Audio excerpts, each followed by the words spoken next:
हमारे वीडियो देखने के लिए हमारे चैनल को सब्सक्राइब करें और नोटिफिकेशन पाने के लिए प्रेस करें बेल आइकन को। देखिए प्रश्नमाला है आपके यहाँ पर 2.2 कक्षा 10 है, वास्तविक संख्या है। उसका क्वेश्चन नंबर यहाँ पे है 3। अभाज्य गुणनखंड विधि द्वारा निम्नलिखित पूर्णांकों का महत्तम समापवर्तक यानी एचसीएफ तथा लघुत्तम समापवर्ती यानी एलसीएम ज्ञात करना। किस विधि द्वारा? अभाज्य गुणनखंड विधि द्वारा। तो इसके लिए आपको इस क्वेश्चन को सरल करने के लिए आपको अभाज्य गुणनखंड आने बहुत ज़रूरी है। ठीक है, तो यहाँ पे पहला क्वेश्चन दे रखा आपको यहाँ पर,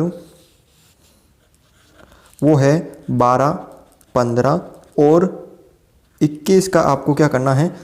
एलसीएम और एचसीएफ ज्ञात करना है। तो सबसे पहले इन तीनों का आपको क्या करना होगा? अभाज्य गुणनखंड। ठीक है, तो 12 का क्या होता है? 2 का भाग दिया 6 बार, फिर 2 का दिया यहाँ पर 3 बार, फिर 3 का दिया 1 बार। इसी तरह 15 का भी आपको अभाज्य गुणनखंड करना है। 3 का भाग दिया 5 बार, फिर 5 का भाग दिया 1 बार। अब 21 का करना है, तो 21 में 3 का भाग दिया 7 बार, फिर 7 का दिया 1 बार।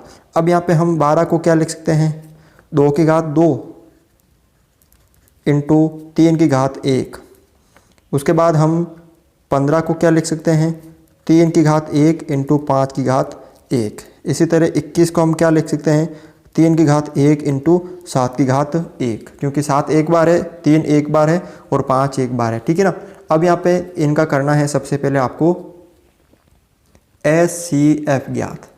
अब एचसीएफ की क्या शर्त है? उभयनिष्ठ होना चाहिए। अब यहाँ पे 3 संख्या है तो तीनों में होना जरूरी है। ठीक है, ऐसा नहीं चलेगा कि इसमें 2 में हो गया और 1 में नहीं है तो वो हो जाएगा, नहीं। इसमें जैसे 3 है, इसमें भी 3 है, तो तीनों में होना चाहिए। 2 इसमें, तो इन दोनों में भी 2 होना चाहिए। किस में? एचसीएफ में। ठीक है, तो एचसीएफ में क्या होना चाहिए? उभयनिष्ठ होना चाहिए। और घात कौन सी लेनी है आपको? कम वाली। देखो इसमें 2 है, इसमें 2 नहीं है, इसमें 2 नहीं है तो छोड़ दो। इसमें 3 है, इसमें 3 है, इसमें 3 है, और तीनों की सबसे कम घात कौन सी है? 3 है, तो 3। उसके बाद इसमें 5 है लेकिन इसमें नहीं है, इसमें 7 है लेकिन इसमें नहीं है, तो एचसीएफ कितना आ गया यहाँ पे? 3 ही इसका एचसीएफ होगा। अब एलसीएम की क्या शर्त है? एलसीएम की शर्त है कि घात आपको लेनी है अधिकतम। पहले तो देखो आपको घात लेनी है अधिकतम, ठीक है, और उसके बाद जो बचते हैं उनको भी लेना है। जैसे इसमें उभयनिष्ठ थे, जो बचते हैं उनको भी इसमें लेना है। ठीक है ना। तो देखो पहले 3 इसमें, 3 इसमें, 3 इसमें, इन तीनों की घात अधिकतम 3 ही है। उसके बाद अब 2 इसमें है, इसमें नहीं है, तो 2 भी आपको लेना है, वो भी पूरा लेना है। 2 की घात 2 पूरा लेना है। 5 की घात 1 है तो 5 आपको पूरा लेना है। उसके बाद 7 एक बार है तो 7 आपको एक बार लेना है। ठीक है, 7 क्या करना आपको? इसमें एक बार लेना है।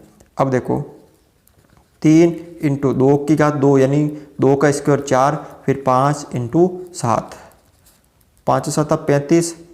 ठीक है, 35 को 4 से गुणा किया तो 140 और 420, यानी एलसीएम कितना आ गया? 420। ठीक है, अगला देखिए यहाँ पर दूसरा है, यहाँ पर 24 का, 15 का और 36 का। अब इन तीनों का आपको पहले अभाज्य गुणनखंड करना होगा। तो 24 का करता हूँ, 2 का भाग दिया 12 बार, फिर 2 का भाग दिया 6 बार, फिर 2 का भाग दिया 3 बार, फिर 3 का भाग दिया 1 बार। अब 15 का करना है, तो 15 में 3 का भाग दिया 5 बार, फिर 5 का दिया 1 बार। इसी तरह 36 में 2 का भाग दिया 18 बार, फिर 2 का भाग दिया 9 बार, फिर 3 का भाग दिया इसमें 3 बार, फिर 3 का भाग इसमें दिया 1 बार। ठीक है, अब हम 24 को क्या लिख सकते हैं? देखो 2 कितनी बार है? 1 2 3 बार, यानी 2 की घात 3 और 3 एक बार है तो 3 की घात 1। इसी तरह हम 15 को क्या लिख सकते हैं? 3 की घात 1 इंटू 5 की घात 1। और 36 को हम क्या लिख सकते हैं? 2 2 बार है तो 2 की घात 2, और 3 2 बार है तो 3 की घात 2। अब ज्ञात करते हैं हम एचसीएफ। एचसीएफ की क्या शर्त है? उभयनिष्ठ होने चाहिए और घात होनी चाहिए न्यूनतम यानी कम वाली।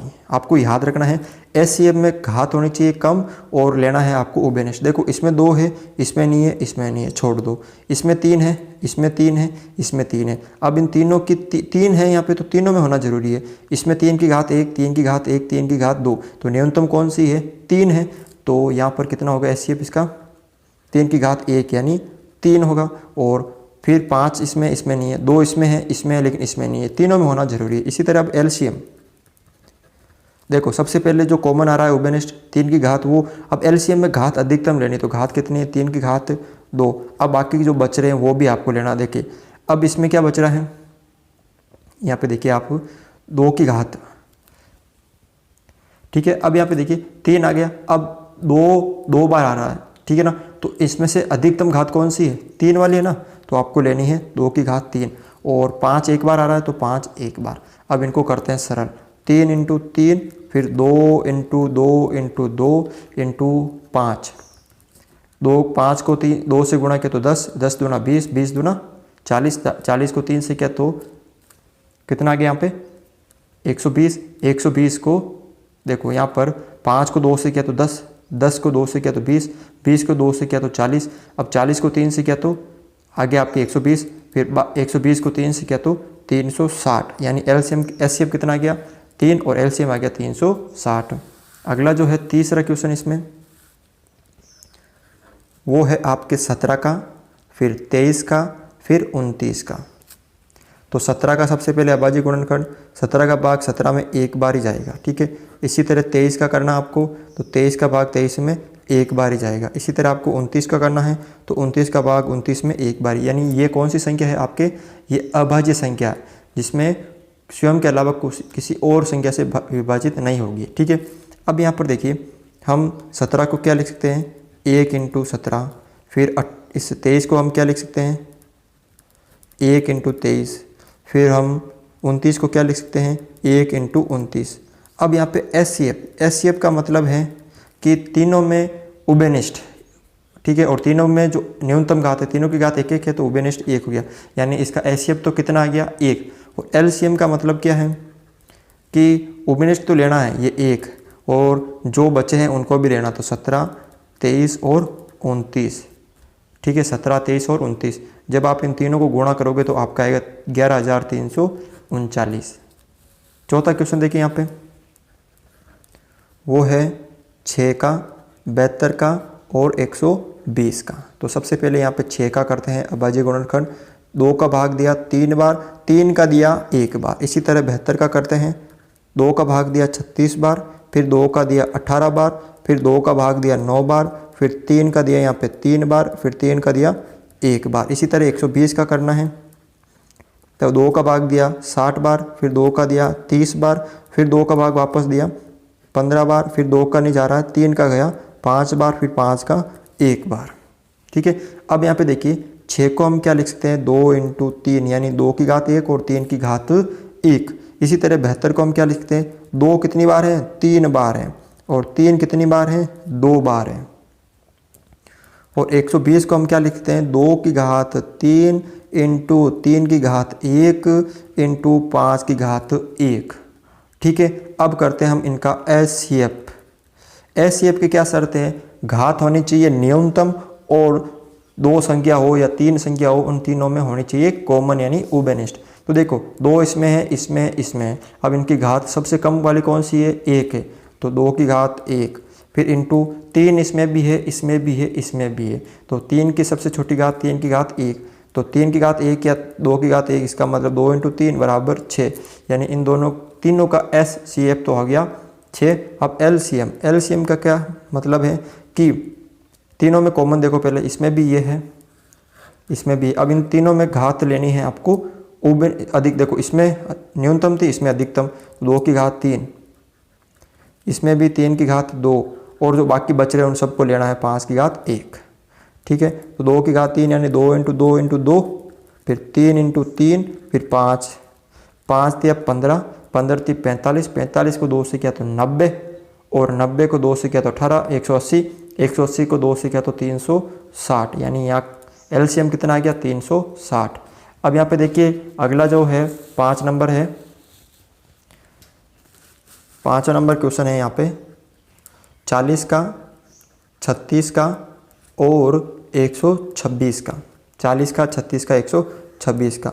सबसे पहले 40 का करते हम अभाज्य गुणनखंड, 2 का भाग दिया 20 बार, फिर 2 का दिया 10 बार, फिर 2 का दिया इसमें 5 बार, फिर 5 का दिया भाग 1 बार।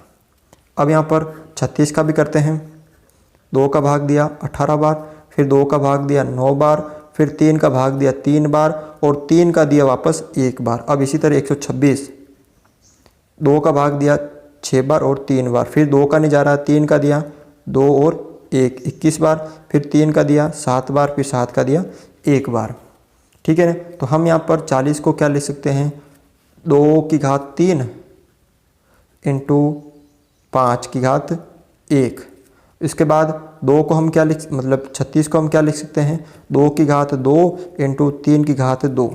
2 2 बार है, 3 2 बार है, तो 2 की घात 2 3 की घात 2।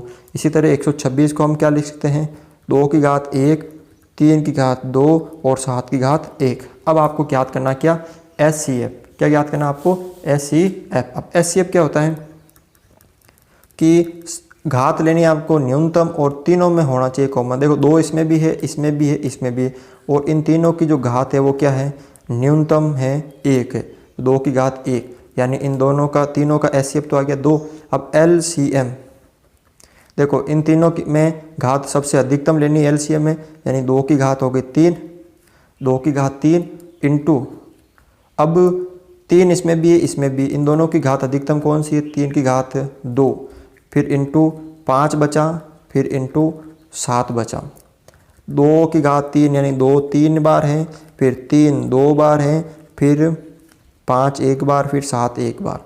जब आप इन सब को गुणा करोगे, देखो 7 को 5 से किया तो 35, 35 को 3 से किया तो 105, 105 को 3 से किया तो 315, 315 को 2 से किया तो 630, 630 को 2 से किया तो 1260 और 1260 को 2 से किया तो 2520। क्या होगा इसका LCM, होगा इन तीनों का LCM। अंतिम है इसका 8 का, 9 का और 25 का। ठीक है ना। तो सबसे पहले 8 का करते हैं हम अभाज्य गुणनखंड। 2 का भाग दिया इसमें 4 बार, फिर 2 का दिया 2 बार, फिर 2 का दिया 1 बार। इसी तरह हम 9 का अभाज्य गुणनखंड करेंगे, 3 का भाग दिया 3 बार, फिर 3 का दिया 1 बार, फिर 25 का भी करेंगे, 5 का भाग दिया 5 बार और फिर 5 का भाग दिया 1 बार।